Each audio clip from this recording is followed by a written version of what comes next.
Assalamualaikum warahmatullahi wabarakatuh. Halo anak-anak ibu, apa kabar? Semoga kalian dalam keadaan yang sehat. Nah, hari ini kita akan belajar tentang kerjasama lagi nih. Pada video sebelumnya, itu adalah video di bagian part 1. Nah, di sini kita akan belajar kerjasama di bagian part 2. Yuk, udah gak sabar kan? Kita bahas yuk. Nah, di tujuan pembelajaran, bagian 1 dan 2 yaitu mendeskripsikan bentuk-bentuk kerjasama dalam berbagai bidang kehidupan. Kemarin kan sudah Ibu contohkan tuh. Nah, ada makna kerjasama juga. Kerjasama yang dilakukan oleh 2 orang atau lebih, dan ada tujuannya, ya, ada kegiatannya juga. Dan ada unsur-unsur kerjasama yang kita pelajari. Dan terutama juga ada mengapa pentingnya kita kerjasama. Di sini Ibu akan bahas kembali sedikit lagi tentang mengapa sih penting kita buat kerjasama, dan Ibu juga akan menceritakan bagaimana sih kerjasama di bidang sosial, politik, ekonomi, pertahanan keamanan, dan antar umat beragama. Yuk kita saksikan.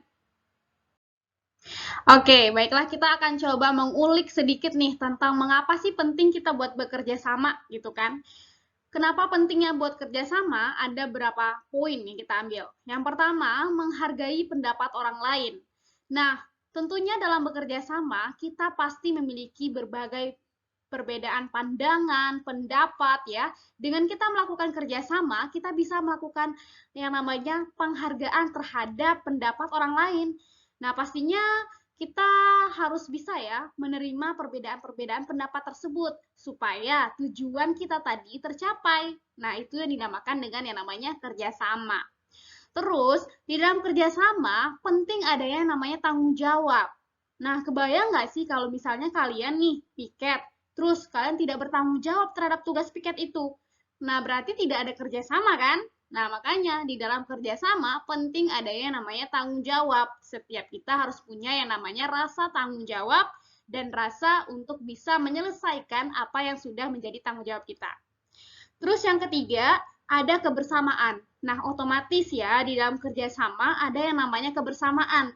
Kebersamaan ini bisa tumbuh kalau misalnya kita saling kompak nih, saling tahu apa yang menjadi tanggung jawab kita tadi, dan apa kekurangan dan juga kelebihan teman-teman kita. Dengan kita melakukan hal demikian, pastinya di dalam kerjasama ada tumbuh rasanya kebersamaan tadi. Nah, selain rasa kebersamaan, juga ada rasa tumbuhnya kepedulian. Nah, pasti anak-anak ibu pernah merasakan yang namanya kerja kelompok ya. Di dalam kerja kelompok itu, kalau misalnya kita merasa nih, wah teman kita ini kayak berat banget nih yang dia kerjain, sementara kita sedikit yang kita kerjakan. Nah, berarti kita udah merasa peduli nih. Oke, baiklah, kita akan bertanya kepada teman kita apa yang bisa kita bantu agar bisa menyelesaikan tugasnya dengan baik.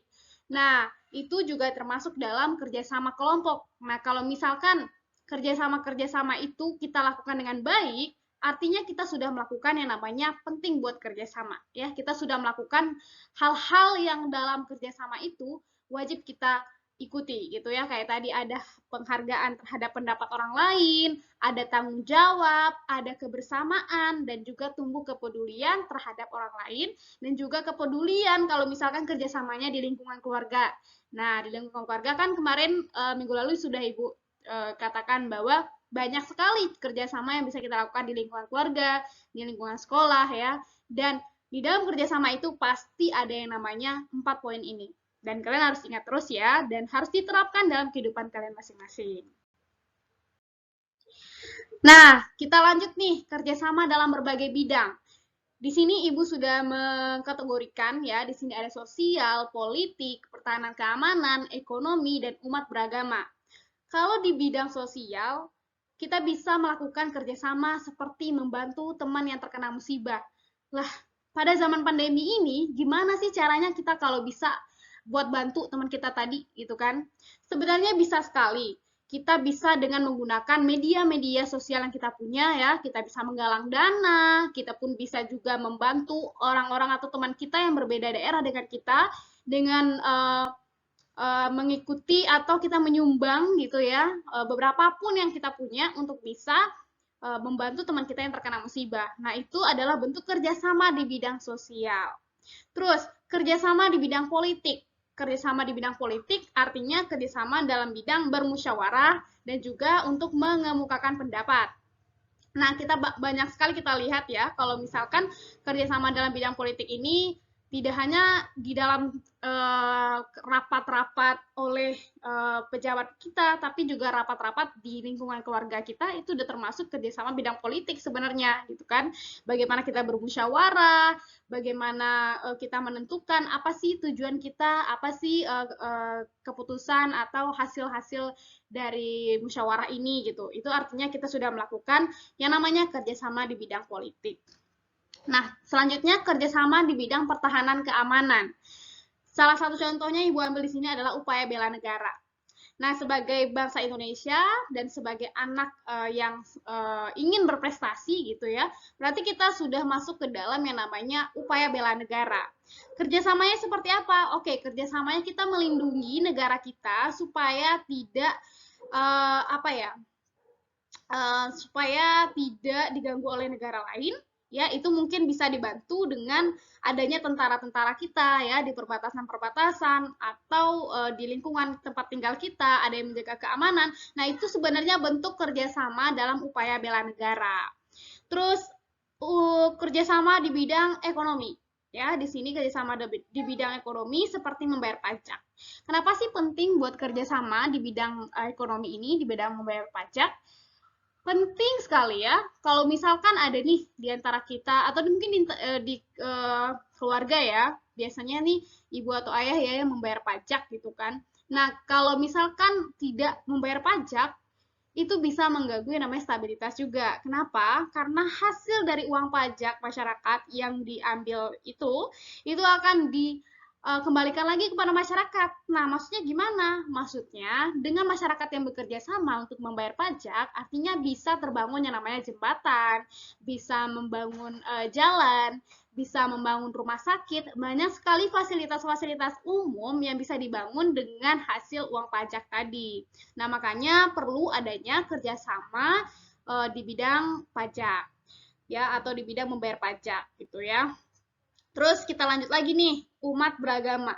Nah, di dalam kerjasama umat beragama, wajib kita ada yang namanya toleransi. Kita menghargai agama orang lain. Jangan ada kita melecehkan atau sampai memburukkan agama lain ya, itu tidak boleh. Karena setiap agama di mata negara itu sama ya. Setiap orang di dalam suatu negara memiliki kedudukan yang sama. Dan agamanya, apapun agamanya, dia memiliki kedudukan yang sama di mata negara. Jadi kita tidak boleh membeda-bedakan atau memeta-metakan atau mengotak-ngotakkan agama-agama tertentu. Kita hanya harus toleransi ya. Toleransi dengan cara apa? Oke, kita menghargai kalau misalkan mereka merayakan ibadahnya, mereka juga menghargai ketika kita merayakan ibadah kita ya. Jadi agama kita, agama mereka, dan kita melakukan yang namanya persahabatan ya, persaudaraan sesama walaupun kita berbeda agama gitu ya. Jadi itu yang namanya kerjasama dalam bidang umat beragama. Oke, sebenarnya ada nggak sih kerjasama yang dilarang gitu kan? Nah, di sini ada contoh kerjasama yang dilarang. Ibu ambil 2 contoh. Kalian coba pikirin lagi, kira-kira apa sih kerjasama yang dilarang dan yang nggak dibolehin gitu ya? Kita lihat. Yang pertama, mencontek. Nah, ini budaya banget nih, banyak mungkin ya di antara kalian mungkin, atau mungkin ada ya di lingkungan kita gitu kan, orang yang mencontek gitu.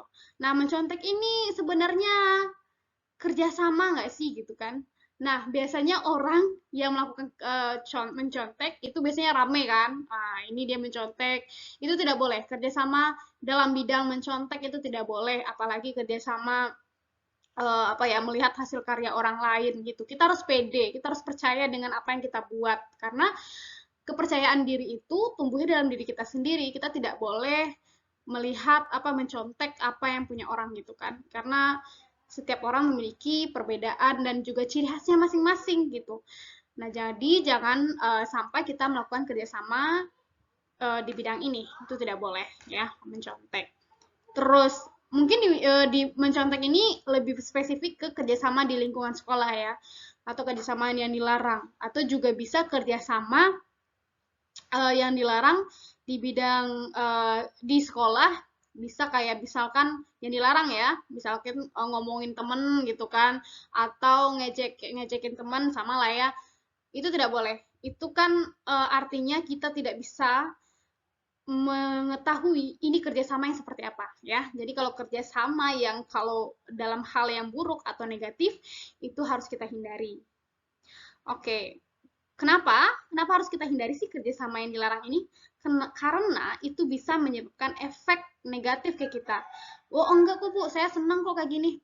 Iya, tapi kalau coba kamu yang dibilang, coba kamu yang dikata-katain, coba kamu yang jelek-jelekin, pasti kamu marah kan? Nah makanya kalau kita nggak mau digituin, jangan gituin orang ya. Jangan ngomongin orang, jelekin orang, nggak boleh. Oke, lanjut lagi. Contoh kerjasama yang dilarang selanjutnya yaitu bidang kejahatan. Ya, kejahatan ini nggak boleh. Kejahatan kayak mencuri, membunuh gitu ya, apa, menyiksa, dan lain sebagainya ya, yang kriminal-kriminal itu nggak boleh. Jadi kerjasama-kerjasama yang dilarang ini bisa menyebabkan hal yang sangat fatal nanti kalau kita lakukan.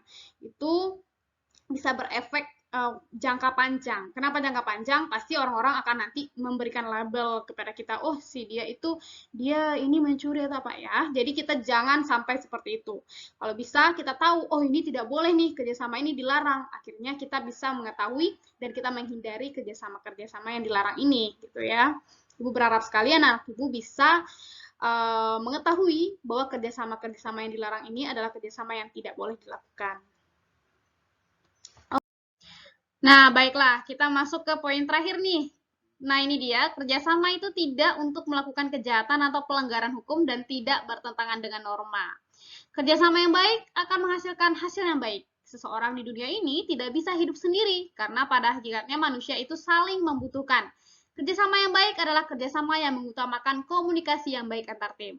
Nah, di sini teman-teman bisa lihat ya, atau anak-anak ibu bisa tahu bahwa kerjasama yang baik pasti akan menghasilkan hasil yang baik nih. Dan kerjasama itu tidak bisa dilakukan sendirian. Kerjasama itu dilakukan dengan cara kita bekerja dengan orang lain bersama-sama. Nah, karena pada hakikatnya kita tidak bisa hidup sendirian, ya. Kita hidup berdampingan dengan orang lain dan kita sebagai makhluk sosial, kita pasti membutuhkan orang lain. Nah, pepatah pernah bilang nih, kalau kamu ingin jalan cepat, maka jalanlah sendirian. Tapi kalau kamu ingin jalan jauh, maka jalanlah berbarengan. Oke, terima kasih untuk anak-anak ibu yang sudah menyaksikan video ini. Semoga bermanfaat. Ibu akhiri, wassalamualaikum warahmatullahi wabarakatuh.